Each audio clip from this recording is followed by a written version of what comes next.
달빛 아래 온 가족이 마당에 모여 앉아 송편을 나누던 그날 밤. 여러분, 추석하면 어떤 장면이 가장 먼저 떠오르시나요? 오늘은 바로 그 따뜻했던 추석 날밤의 기억들을 함께 나눠보려 합니다.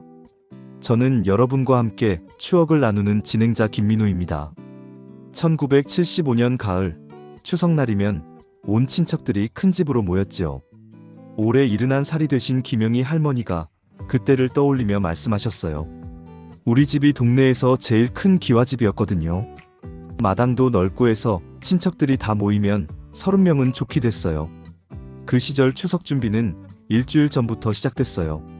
큰어머니가 올해는 사돈네도 오시니까 잘 준비해야 한다 하시면서 온 집안이 발칵 뒤집어졌지요. 마당에는 멍석을 깔고 부엌에서는 연기가 모락모락 피어올랐어요. 영희 할머니는 그때 20살의 새댁이었어요. 시집 온 지 채 1년도 안 됐을 때였는데 추석 준비가 얼마나 복잡한지 몰랐거든요. 큰어머니 밑에서 온갖 일을 다 배웠지요. 그때는 모든 준비를 다 손으로 해야 했으니까요. 쌀도 직접 방아를 찧어서 가루를 내고 고춧가루도 고추를 말려서 빻아야 했어요. 요즘처럼 마트에서 뭐든 살 수 있는 시대가 아니었거든요. 큰어머니는 매년 똑같은 말씀을 하셨어요. 조상님이 돌아오시는 날인데 정성을 다해야 한다고, 음식 하나하나에 마음을 담아야 한다고 말이죠. 그 말씀을 들으면 저도 모르게 마음이 숙연해졌어요. 추석 하루 전날이면 온 집안 여자들이 모여서 송편을 빚었어요. 영희 할머니의 목소리에 그리움이 묻어났어요. 어머니, 큰어머니, 시누이들, 그리고 동네 아주머니들까지 마당 한편에 둘러앉아서 하루 종일 송편만 빚었지요. 그때는 송편을 빚는 것도 하나의 기술이었어요. 모양을 예쁘게 빚어야 한다고 큰어머니가 일일이 가르쳐 주셨어요. 송편을 예쁘게 빚으면 예쁜 딸을 낳는다는 말도 있었거든요. 어린 시누이가 장난을 치기도 했어요. 막내 시누이가 그때 16살이었는데 일부러 송편을 못생기게 빚어놓고는 언니, 이거 다 내가 먹을 거야 하면서 웃었어요. 송편 속에 넣는 재료도 다양했어요. 깨 볶은 것, 콩 삶은 것, 바무 깬 것. 각각 맛이 달라서 아이들이 내 송편에는 뭐가 들었나 하면서 맞추는 게임도 했지요. 그때는 참 순수했던 것 같아요. 그런 작은 것에도 재미를 느끼고 행복해했으니까요. 큰어머니는 송편 빚는 비법도 많이 알고 계셨어요. 반죽할 때 물 온도부터 시작해서 소금을 언제 넣느냐, 반죽을 얼마나 치대야 하느냐까지 모든 게 다 비법이었어요. 그 비법들을 하나씩 가르쳐 주시면서 이건 우리 집안 대대로 내려온 방법이라고 자랑스러워 하셨죠. 송편을 찔 때는 솔잎을 꺾어다가 같이 넣었어요. 영희 할머니가 그 향기를 아직도 기억한다고 하시더군요. 뒷산에서 솔잎을 한 아름 따와서 송편 사이사이에 깔고 시루에 찌면 그 향기가 지금 생각해도 입에 침이 고여요. 아이들은 송편이 익기를 기다리며 뛰어놀았어요. 솔잎 향기가 마당 전체에 퍼지면 송편 다 됐다 하고 아이들이 달려들었지요. 하지만 뜨거워서 호호 불면서 먹어야 했어요. 송편의 맛은 지금과는 달랐어요.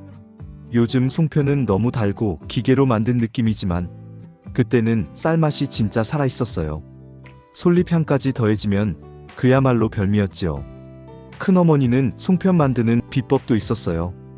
물에 소금을 조금 넣고 반죽하면 더 쫄깃해진다고 그런 비법을 하나씩 가르쳐 주셨어요. 지금도 송편 빚을 때는 그 방법을 써요. 솔잎을 구하러 산에 가는 것도 일이었어요. 온 가족이 청출동에서 솔잎을 따러 가곤 했는데 그것도 하나의 놀이였어요. 누가 더 예쁜 솔잎을 따나 경쟁도 하고 산에서 도시락도 싸서 가져가서 먹고. 지금 생각해보면 참 여유로운 시절이었던 것 같아요. 추석 당일 새벽부터 차례상을 차렸어요.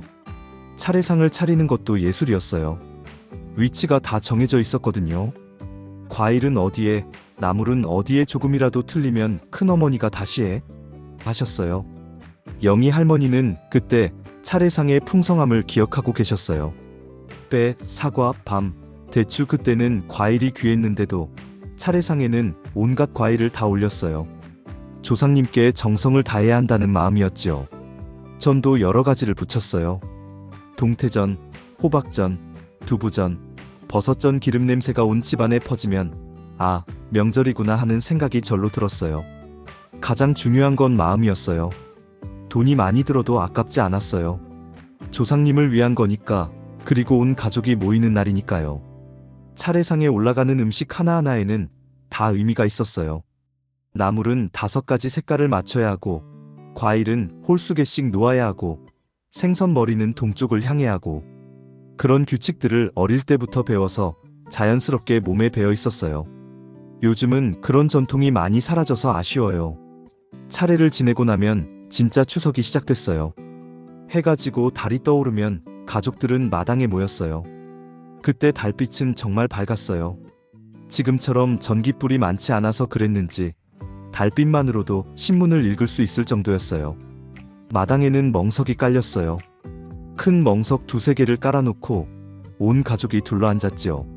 어른들은 술잔을 기울이고 아이들은 송편을 먹으면서 대화는 밤늦도록 계속됐어요. 올해 농사 이야기, 아이들 공부 이야기, 동네 소식까지 평소에 못다한 이야기들을 그날 밤에 다 풀어놓았지요. 가끔 농담도 오갔어요. 큰아버지가 술 드시고 나서 내가 젊었을 때는 하면서 무용담을 늘어놓으면 큰어머니가 또 시작이네 하면서 웃으셨어요. 그런 모습들이 참 정겨웠어요. 평소에는 무서워서 가까이 못 가던 어른들도 그날만은 다정하게 대해주셨거든요. 술이 들어가서 그랬는지, 명절이라서 그랬는지, 어른들끼리 하는 이야기를 들으며 세상 돌아가는 것도 조금씩 배웠어요. 정치 이야기, 경제 이야기, 사회 이야기까지. 그때는 몰랐지만 나중에 생각해보니 정말 좋은 공부였던 것 같아요. 아이들은 달빛 아래서 온갖 놀이를 했어요. 그 시절 아이들은 자연이 놀이터였어요. 고무줄놀이, 딱지치기, 숨바꼭질. 마당이 넓으니까 뛰어놀기에 안성맞춤이었지요.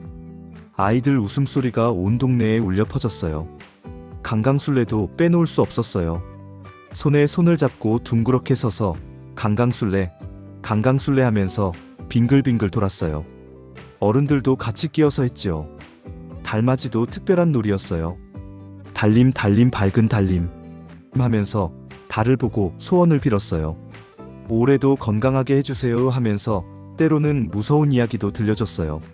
할아버지가 옛날 도깨비 이야기, 귀신 이야기를 해주시면 아이들이 무서워하면서도 재미있어 했어요. 그런 이야기가 더 생생했던 건 달빛 때문인 것 같아요. 달 그림자가 이리저리 흔들리면 정말 무서운 분위기가 나더라고요. 그래서 아이들이 더 무서워하면서도 계속 듣고 싶어 했나 봐요. 지금은 그런 구전 설화들을 들을 기회가 거의 없어서 아쉬워요. 텔레비전이나 인터넷으로는 느낄 수 없는 특별함이 있었거든요. 어른들은 어른들대로 깊은 이야기를 나누셨어요. 세상 돌아가는 이야기부터 시작해서 그의 농사가 어땠나, 내년에는 뭘 심을까, 아이들 교육은 어떻게 시킬까, 진짜 인생 이야기들이 오갔어요. 때로는 의견이 달라 언성이 높아지기도 했어요. 정치 이야기라도 나오면 큰아버지와 작은아버지가 다른 편을 들어서 목소리가 커지곤 했지요. 하지만 결국은 웃음으로 마무리됐어요. 아무리 다퉈도 가족이니까 결국은 그래, 각자 생각이 다를 수 있지 하면서 술잔을 다시 나누곤 했어요. 여자들은 여자들끼리 따로 이야기했어요. 시집살이 이야기, 육아 이야기. 서로 고충을 털어놓으면서 위로받곤 했지요. 그런 시간이 정말 소중했어요. 평소에는 혼자서 끙끙 앓던 일들을 털어놓으니까 마음이 한결 가벼워졌거든요. 특히 같은 시집살이를 하는 처지라서 서로 이해할 수 있었어요. 그런 공감대가 있어서 명절이 더 의미 있었던 것 같아요. 요즘은 그런 깊은 대화를 나눌 기회가 별로 없는 것 같아서 아쉬워요. 무엇보다 함께 먹는 음식이 맛있었어요. 추석 음식은 평소와 달랐어요. 1년에 한 번 먹는 특별한 음식들, 갈비찜, 잡채, 각종 나물들, 평소에는 쉽게 해먹을 수 없는 것들이었지요. 함께 먹는다는 것 자체가 특별했어요. 같은 음식도 온 가족이 함께 먹으면 맛이 다르더라고요. 이거 누가 만들었지? 맛있다 하면서 서로 칭찬하고, 아이들에게는 특별 대우도 있었어요. 평소에는 못 먹던 고기도 실컷 주고, 과일도 마음껏 먹게 해주고, 아이들에게는 정말 꿈같은 하루였을 거예요. 어른들은 술도 나누셨어요. 막걸리나 소주를 함께 마시면서 올 한 해도 고생 많았다, 내년에도 건강하자 그런 덕담을 주고받으셨지요. 술을 마시는 것도 하나의 의식 같았어요.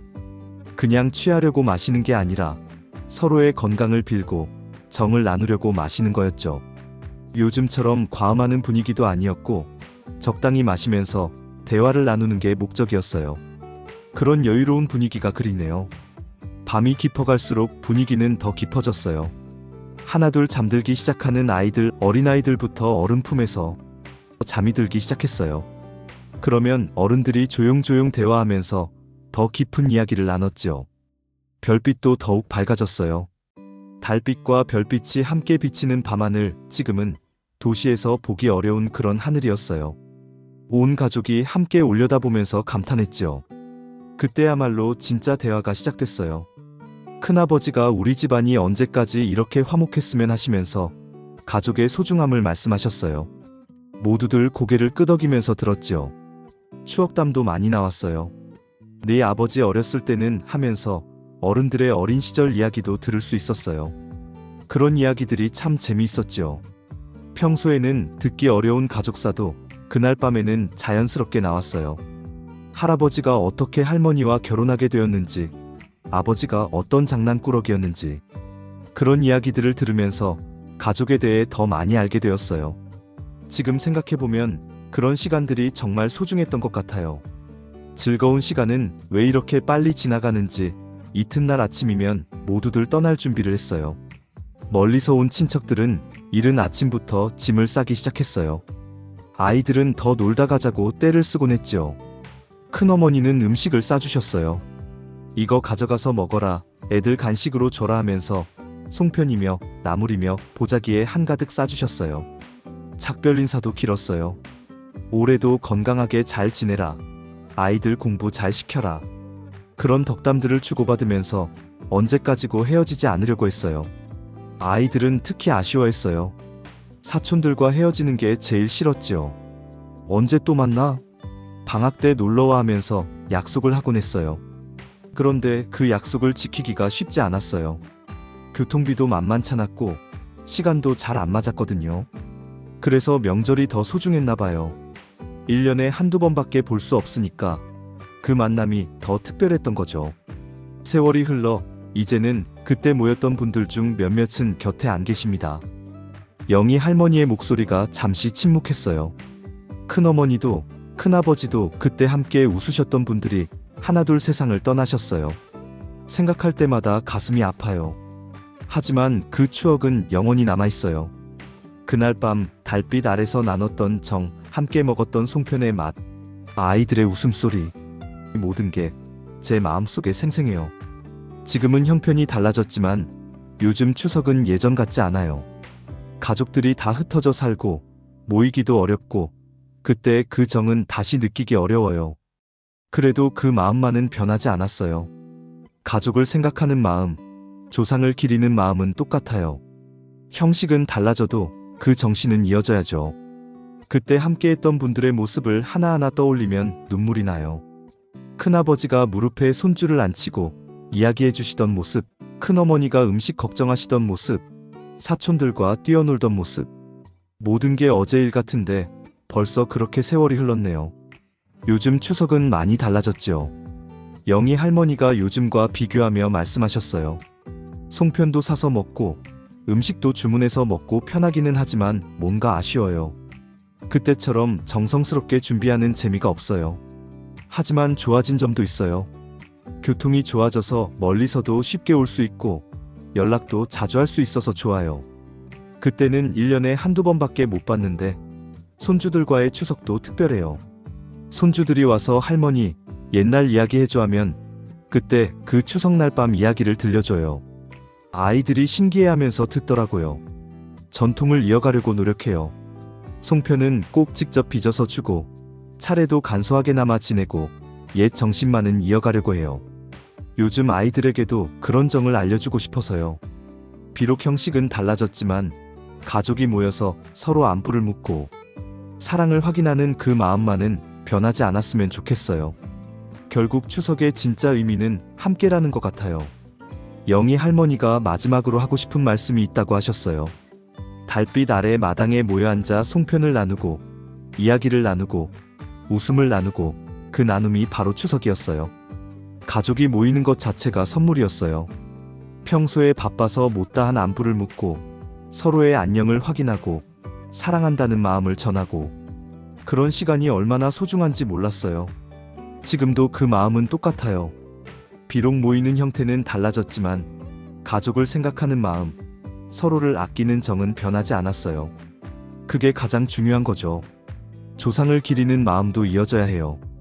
우리가 있기까지 얼마나 많은 분들의 수고가 있었는지 그분들께 감사하는 마음을 잊지 말아야 해요. 그것도 추석의 중요한 의미죠.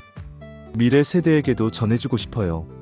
손주들에게도 이런 정을 전해주고 싶어요. 형식은 달라져도 마음만은, 가족의 소중함만은 꼭 알려주고 싶어요. 영희 할머니의 이야기를 들으며 저도 어릴 적 추석이 생각났습니다. 달빛 아래 온 가족이 모여 앉아 송편을 나누던 그날 밤, 아이들의 웃음소리와 어른들의 정겨운 대화 소리, 솔잎향이 배어든 송편의 고소한 맛까지, 그 모든 것들이 지금은 소중한 추억이 되어 우리 마음속에 남아있습니다. 그때는 정말 순수했습니다. 텔레비전도 없고 컴퓨터도 없고 스마트폰도 없었지만 오히려 그래서 더 많은 대화를 나눴던 것 같아요. 서로의 얼굴을 보며 마음을 나누고 함께 웃고 함께 울었죠. 요즘은 한자리에 모여 있어도 각자 휴대폰만 보는 경우가 많은데 그때는 정말 서로에게만 집중했어요. 그래서 그 시간들이 더 깊이 남아있는 것 같습니다. 시대가 변하고 생활 방식이 달라져도 가족을 생각하는 마음만은 변하지 않겠지요. 하지만 그 마음을 표현하는 방법은 시대에 맞게 달라져야 할 것 같아요. 예전처럼 큰 집에 모두 모이기는 어려워도 각자의 방식으로 가족의 사랑을 확인할 수 있을 테니까요. 화상통화로 안부를 묻거나 택배로 정성스럽게 준비한 음식을 보내거나 그런 방법들도 충분히 의미가 있다고 생각해요. 중요한 건 마음이니까요. 이번 추석에는 어떤 새로운 추억을 만드실 건가요? 가족과 함께 나눌 따뜻한 이야기는 무엇인가요? 어릴 적 추석 추억을 손주들에게 들려주는 것도 좋을 것 같아요. 그런 이야기를 통해 우리 가족의 역사와 전통을 전할 수 있으니까요. 또 손주들의 요즘 이야기도 들어보세요. 세대는 다르지만 가족을 사랑하는 마음은 똑같을 테니까요. 혹시 여러분도 잊을 수 없는 추석 추억이 있으시다면 댓글이나 메일로 들려주세요. 여러분의 소중한 이야기를 다음 방송에서 함께 나누겠습니다. 어떤 작은 에피소드라도 좋아요. 송편을 만들다가 생긴 재미있는 일, 친척들과 나눈 특별한 대화, 아이들의 귀여운 말과 행동들. 그런 소소한 이야기들이 모여서 우리 모두의 소중한 추억이 될 수 있을 테니까요. 가족과 함께 보내는 시간이 얼마나 소중한지, 평범한 일상이 얼마나 감사한 것인지 이번 추석을 통해서 다시 한번 느껴보시길 바랍니다. 건강하고 화목한 가정에서 맛있는 음식을 함께 나눌 수 있다는 것, 사랑하는 사람들과 같은 공간에서 숨을 쉴 수 있다는 것, 그런 당연해 보이는 것들이 사실은 가장 큰 축복이라는 걸 깨닫게 되죠. 때로는 가족 간에도 의견이 다르고 갈등이 생길 수 있어요. 하지만 그것도 사랑하기 때문에 생기는 일이라고 생각합니다. 서로 다른 환경에서 자라고 다른 경험을 했으니까 생각이 다를 수밖에 없어요. 그럴 때일수록 서로 이해하려고 노력하고 먼저 손을 내미는 마음이 필요한 것 같아요. 가족이니까 가능한 일이죠. 오늘도 끝까지 함께 해주셔서 감사합니다. 다음 시간에도 따뜻한 이야기로 찾아뵙겠습니다. 여기는 어르신 이야기 라디오였습니다. 여러분 모든 분들의 추석이 가족의 사랑으로 가득하길 바랍니다. 이 이야기가 마음에 드셨다면 구독과 좋아요 눌러주세요. 여러분의 응원이 더 좋은 이야기를 만드는 힘이 됩니다. 그리고 이번 추석에는 꼭 가족들에게 사랑한다는 말을 전해보세요. 말로 하기 어색하시다면 작은 행동으로라도 표현해보세요. 분명 따뜻한 추석이 될 거예요. 함께 추억을 나누는 진행자 김민우입니다.